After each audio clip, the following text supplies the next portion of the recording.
बेलपत्री आप शिवलिंग पर पहले चढ़ा रहे हैं, उसके बाद जल चढ़ा रहे हैं। दूसरा, जल चढ़ाने के बाद बेलपत्र चढ़ा रहे हैं। ये दो अलग अलग क्रम है शंकर भगवान की पूजन के। आप समझ लीजिएगा जरा, ये प्रसंग कभी नहीं आया, आज आया है तो उसको समझ।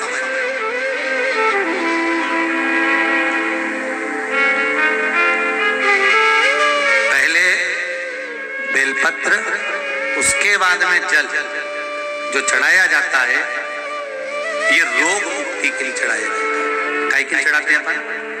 रोग के निवारण, रोग मुक्ति के। आप शिव मंदिर में जाकर दर्शन करेंगे तो दो चीजें अपने को दर्शन करने को मिलेगी। एक, भक्त आता है शंकर जी के मंदिर में, लोग भाव से पहुंचते हैं तो पहले वो क्या करते हैं, पहले बेलपत्री चढ़ा देते हैं, फिर जल चढ़ा देते हैं। और एक भक्त जो शिव मंदिर में पहुंचता है, पहले जल चढ़ाता है, फिर बेलपत्र चढ़ाता है। दोनों का अलग अलग क्रम है, दोनों का अलग अलग भाव वर्णन है।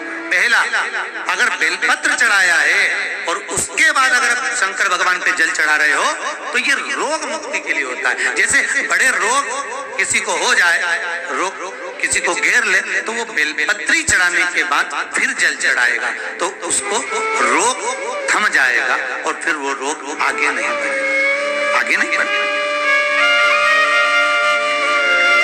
रोगों को थामने के लिए बेलपत्री पहले, फिर जल। और जब कुछ कार्य के लिए आप, सिद्धता के लिए आप, अच्छे कार्य के लिए आप, मन की प्रसन्नता के लिए, आनंदता के लिए आप शिव आराधना कर रहे हो, आप शंकर की आराधना कर रहे हो, तो आप जल चढ़ाकर फिर बेलपत्री चढ़ाए, उसका लाभ आनंद में। आपने जल चढ़ाया, उसके बाद बेलपत्री चढ़ाया।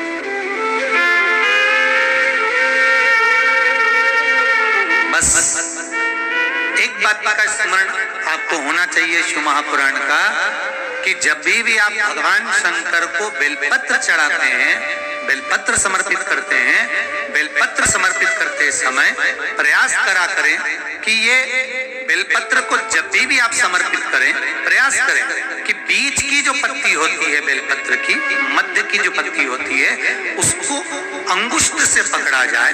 उसके बाद में आप फिर बेलपत्री को शिव पर समर्पित करें, प्रयास करें। बेलपत्र जो हम भगवान शंकर को समर्पित करते हैं, उसका मध्य जो भाग होता है, बेलपत्री का जो 3 देवताओं का मध्य जो भाग होता है, उसको पकड़कर बेलपत्री को शिव को समर्पित करना है।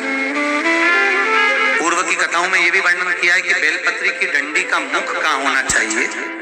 पूर्व की कथाओं में यह भी बताया गया है कि बेलपत्री की तीनों डंडियों के बीच में, तीनों पत्तियों के बीच में जो खाली जगह होती है, डंडी होती है, उसका क्या महत्व है, ये पूर्व की कथा में पहले पता चला।